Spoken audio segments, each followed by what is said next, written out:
Guha's The Tiger's Share. Really looking forward to getting into it.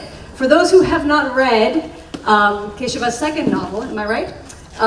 This is a book about many things. I'm not going to summarize, but a book about family, inheritance, sibling rivalry, relationships to parents, indebtedness, millennials, the Anthropocene, Delhi, and much more.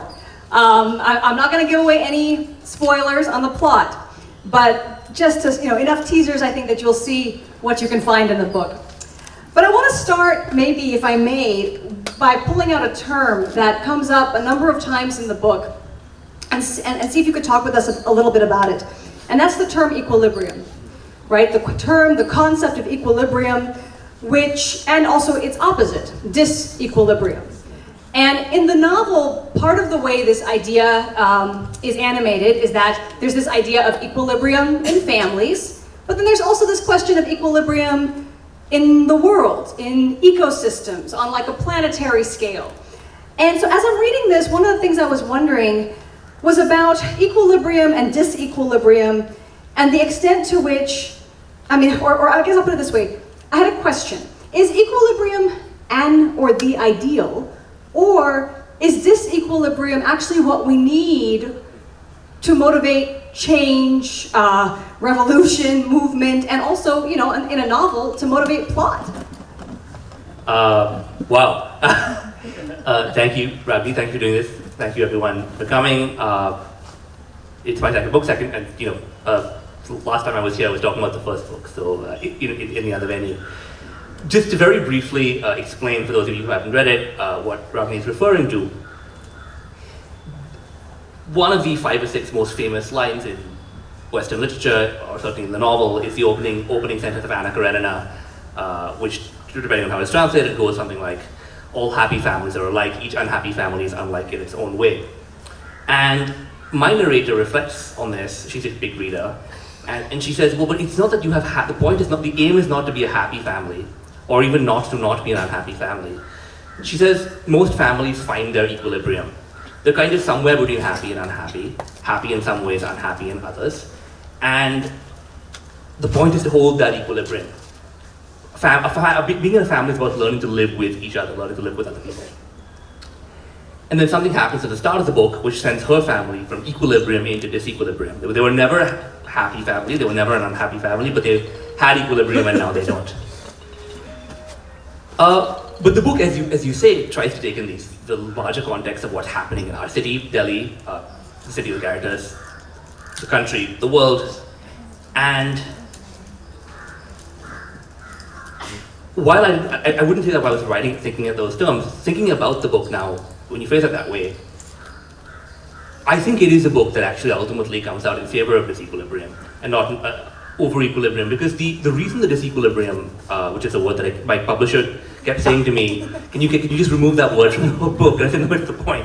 Brahm Saxena, who is our narrator's father, has an ecological awakening. And he's inspired by Bhagat Singh, a person who didn't have an ecological awakening as far as we know, but a person who believed that your country is worth giving your life for. And part of what I was trying to address in the book was that 100 years ago, or 120 years ago, not just Gandhi, Nehru, Bhagat Singh, but ordinary Indians were really invested in the idea of how to make a better country. And that involved critique. They looked around India and they were horrified by what they saw. They didn't think it was unpatriotic to say that India is too poor, India is too unequal, India's women need to be educated, so on and so forth. It was an Indian saying it. And to change those things usually does involve disequilibrium. Above all in India, I would say, overturning caste and gender hierarchies cannot be done. Those are equilibriums that have to be unsettled. And Brahm Saxena represents one version of and you have to read the book to know what he does, but he represents one version of trying to challenge he's only interested in one thing, which is the environment. He doesn't really get into all the other various kinds of equilibrium that we might want to unsettle. Yeah. No, thank you for sharing that and the more context and about Brahm Saxena and his the inspiration he derives from Bhagat Singh, right? Which is a really interesting moment in the novel. And I also really appreciate that you used the word critique, right? Harkening back to a moment, in India when it was patriotic to critique, right? So, I'll try not to make this too long of a story before the question, but so maybe I'll preface it differently. So this is also a novel about Delhi, and I have read you describe it as a love-hate letter to Delhi. And there are a lot of great Delhi books that maybe some of you have written, some of you have read, and one of the ones I was thinking about when I was reading your book, a book that you've read, I think, is Rana Dasgupta's Capital, The Eruption of Delhi. And this is also a book in which, he doesn't exactly put it in these terms, and I didn't reread the book just now, but I remember the scenes that he offered of the Delhi of the new India with the Rockefellers, self-proclaimed Rockefellers who described themselves as evil capitalists, in certain moments, and who had replaced what you're calling critique, right, in this moment, with a certain kind of self-critique that was, a self-awareness, a self-consciousness about their class position, but that really, at least in that book, and that's a non-fictional book, really, it's kind of perverse. And there's something, similar, not that this book is perverse, but this is a book also about class and about money. And there are some ugly characters who, are maybe not even self-aware or self-conscious or self-critical, never mind having arrived at political critique. So I guess I just wonder, given that you've spent a lot of time thinking about Delhi, inequalities, capitalism in New India, how do we think about critical self-consciousness versus critique in that way? Yeah. What does it do for us? Yeah, so I do try to separate my perspective as a writer from the characters, and I'm trying to inhabit the characters. The big one, apart from being fiction versus non-fiction, a big difference between my book and Rana's is that his book came out in 2014. My book is a product of the new India, of Modi's India. His book was kind of the last gasp of the previous India. So Brahm Satyena starts from the standpoint of what we need is critical self-consciousness. He says, we look around you, the city is dying, but we just ignore it. And in his view, we ignore it because we as humans place ourselves at the center of everything. Look, when you set out to write a novel, at least for me, ultimately I'm trying to write about people, have these characters that come to you and you try to make people believe in them as if they were real people. But because I was not from Delhi, because I had moved there, I looked at it through the eyes of an outsider. And there were three things that I saw that I felt I had to write about. One was the fact that the city was completely segregated by class. This was not a city, as so many Indian cities are, like Bangalore, like Bombay, for example, where the rich can't escape the poor. In Delhi, they actually wall themselves off. So that you have these, we call them colonies. Even though we fought for independence, we still call them colonies, which tells its own story. So you have this physically segregated city in the center, which we call South Delhi, which is actually in the center. Then you have a kind of gender relationship within the family that we take for granted in India, but that coming from Bangalore, I did think was different. Like what I saw in Delhi was not the same as what I had seen in Bangalore. I'm just talking about elite Bangalore versus elite Delhi here. And finally, there was where I think the critical self-conscious thing really comes in, which is the environment. And there I went back to Victorian fiction, where there's novel after novel about pollution that is, fatal for humans. A life that's not worth living. People are dying in their 30s, and they just get on with it. And it was exactly the same thing in Delhi. This was technically life. It wasn't a life worth living, but people were just living it, just getting on with it. Nobody was talking about it. And even in elite Delhi, if you started to talk about it, people thought that you were excessively westernized. Basically, it was like, this is like a diplomatic enclave sort of preoccupation. What are you, like, sensible Indian person, doing, worrying about the air? Worrying about the pollution and so forth. Yeah, it's really interesting because so this is one of those big jargony words, but it's also an Anthropocene novel, right? And a novel about an era in which, like, human beings' geological agency has transformed things in a really terrible way. And so, there's another coinage you offer, right? So in addition to disequilibrium, like, there's another interesting term that comes up in the book, which is an alternative, and maybe you put it differently, but an alternative to survival, and it's thrival. And you were just talking about this question of what makes a life worth living. And there's a number of folks, right, who are asking these questions in the Anthropocene. When I was reading that, I was thinking a little bit about, and I don't know, maybe these references may not be resonant in this moment, but there's a Roy Scranton, an English professor in the U.S. who writes about learning to die in the Anthropocene. Richard Powers, over story, he has this idea of unsuicide. But you're doing something kind of different with thrival, and I wonder if you could talk about that. So first, I just want to say, it's always an occupational hazard of talking about novels that you don't want to give the story away. I know. That's why it's fundamentally a story about two families, and what I hope is that enough happens in the first two chapters. Sorry, first three chapters. 2 chapters about one family. Third chapter introduces the second family. What I hope is that there's enough in the first 3 chapters to make you want to know what happens to the two families. But thrival, right? Yeah. But just on the point of thrival, so grew up in Bangalore. I grew up in the 90s and 2000s. And it was the era of the advertising industry constantly inventing new words. Throughout my childhood, you would turn on the TV, you look at all, I think we used the city of hoardings. And it was full of made-up advertising language. And I was always very interested in that. So we have a character in the book, a narrator, Tara's younger brother, who becomes a YouTuber, or tries to become a YouTuber. He's horrified by the thought that his father is, thanks to his ecological awakening, is not going to leave him his inheritance. And so he therefore starts making these YouTube videos, trying to warn people about the dangers of environmental activism. And what he says is that instead of aiming for survival as a species, we should aim for thrival. As he says, there's a word survival, why isn't there a word thrival? And what thrival means is that human beings should dominate every other species. What are we doing? Like, as he says, only human beings would come up with an idea like a tiger sanctuary. For a tiger, a human sanctuary would be an all-you-can-eat buffet. And so what are we doing? Like we've lost the plot. Every other animal knows that they're competing with every other animal. Only we are trying to protect other animals when we should be trying to dominate them. And that's, part of that was I wanted to show, I wanted to give voice to a genuine anti-environmental perspective. Not just a head in the sand, I don't want to talk about it, but like actually, this is stupid, this is wrong, a different way of looking at it. And that's what we get from him. Yeah.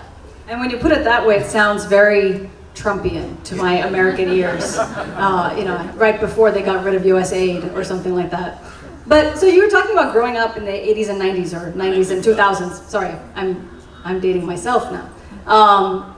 And this book also is kind of an interesting commentary on, I think, the millennial generation. So maybe I was wondering if you could share a little bit about how the millennial perspective animates what this book has to say about Delhi, the environment, the Anthropocene. Absolutely, that's hugely important. So this book has 2 generations, the millennials and their parents. And these are older millennials, they were born in the 80s, a little older than me, and their parents were born in the 40s and 50s. The millennials are the first generation with no memory of the national movement. That's crucial because their framing of their understanding of the world is not anti-colonial.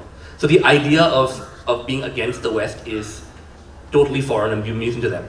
And one manifestation of this that I saw in my generation is, it was absolutely common. Football World Cup, when Cricket World Cup, people support India. Football World Cup, India's not playing, so who do you support? And you will meet a lot of people who support England, which, if you were born in 1950, 1960, 1970, that is just crazy. But the anti-colonial lens is no longer one through which people view the world.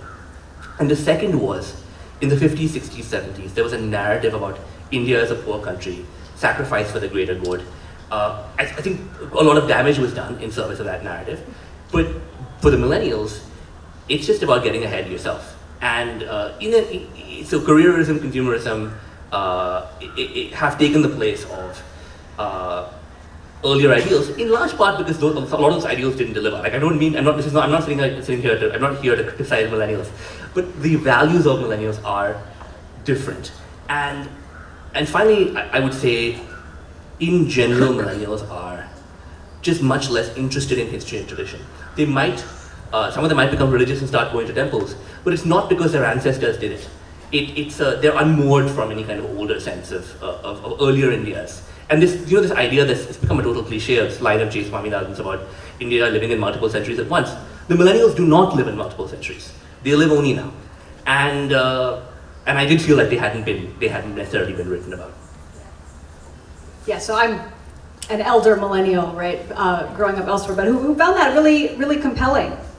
So I want to ask you another question then about India and different Indias and the pursuit of India. There's a line in the book I really like, again, voiced by Tharoor, the narrator, who's in Italy and talking about, she loves Italy and the relationship to Italy, and then she, is reflecting and says, she's talking about the question of the real Italy, and then she says, an Indian knows there's no real anywhere. And so I teach literature in the United States and Indian literature and Asian American literature, and of course we know this is like one of the questions that animates the study of Indian English literature, and it's very vexed by this question about the real and authenticity politics and all this stuff. But in this book, right, it's a funny line, it's a great line, but also, right, this question about the pursuit of the real, the pursuit of truth, the pursuit of meaning, right? That's really, really important, and I wonder if.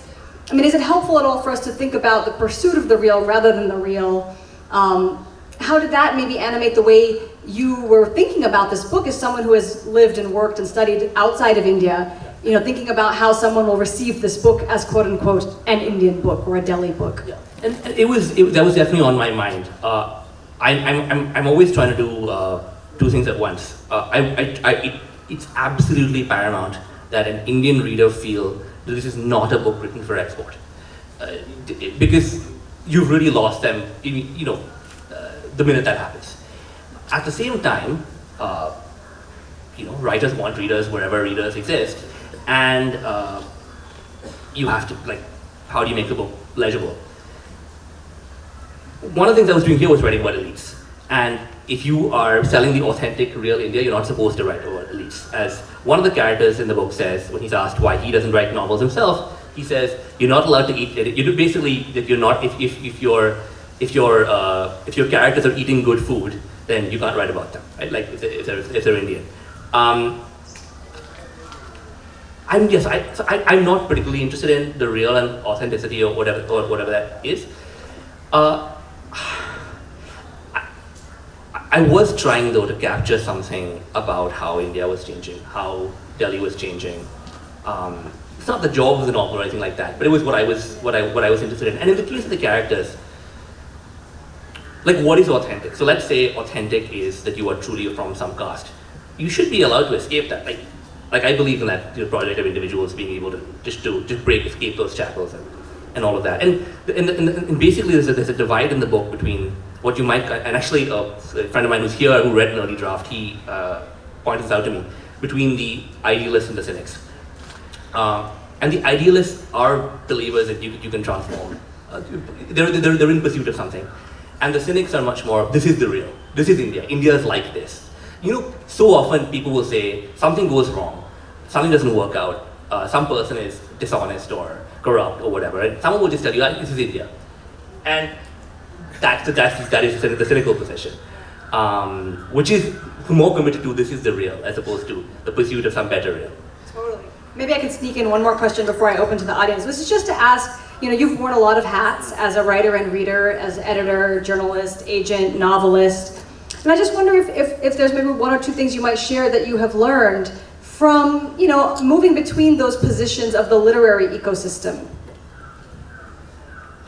This maybe could sound a little depressing, but again, growing up in the 90s, there was a huge amount of, I don't think optimism is the right, hype is the right, there was a lot of hype around Indian writing. And a lot of people had this dream that they were going to become world famous, maybe even wealthy from writing. And the reality of literature has always been a world of small readerships, a kind of marginal activity. You come to the Bangalore Lit Fest and you think there's so many readers, but this is not the world out there. And it was very sobering because I spent 2.5 years as a publisher of basically fiction from Indian languages into English. And 2 or 3 books that we published I thought were genuinely outstanding. And then we sent them out into the world, and it was like they were the pebbles that sink in. No one noticed. And these are just some of the best books I think I've ever read about India. And you have to remember that you're in it because you love in a very private sense, because you like to wake up reading every day. So for me, reading is the heart of everything, and that experience of every morning or afternoon or whatever, of spending an hour or two with somebody else's writing is still the best thing.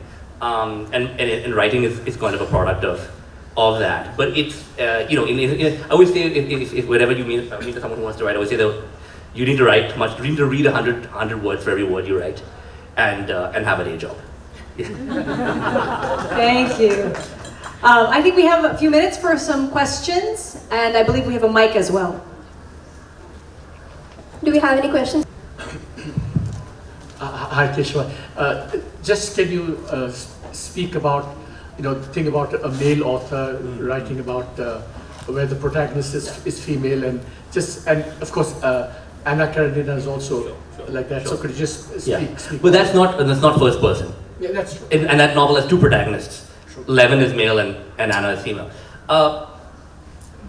So actually, Tara, I don't think anyone's picked up on this, but Tara anticipates this critique in the book and addresses it, which is when she says that there's no philosophical basis for saying that the poor have greater access to the minds of the rich than other way around.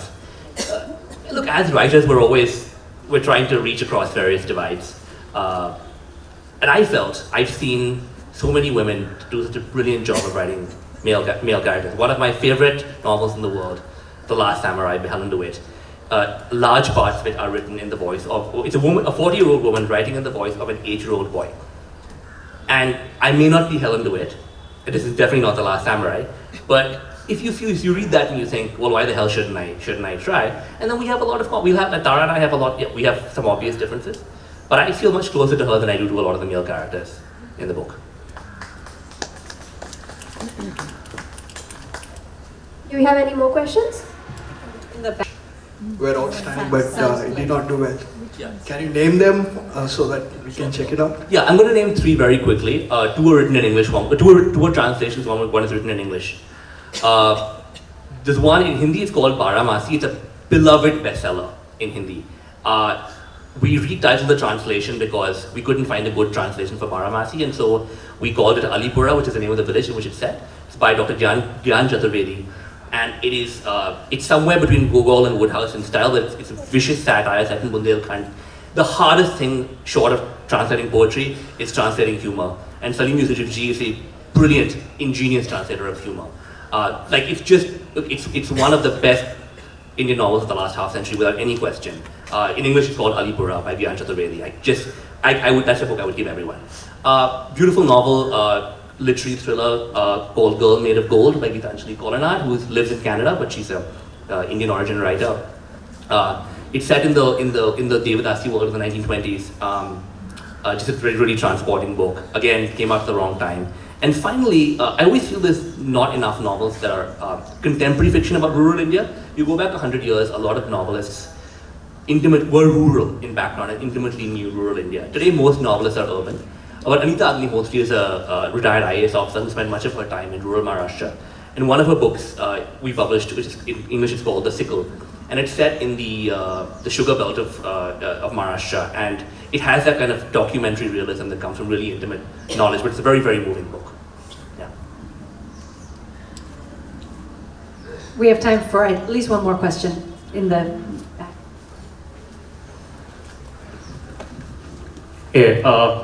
Thank you for writing about climate change.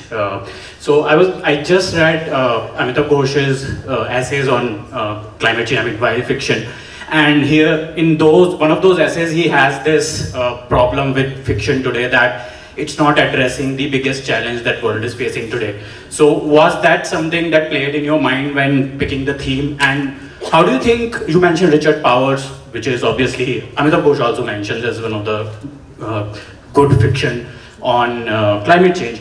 What do you think about the fiction scene in the developing world? Because we are going to be the people who are going to be most affected by climate change. And how do you see this playing out in the developing world? Yes, thanks.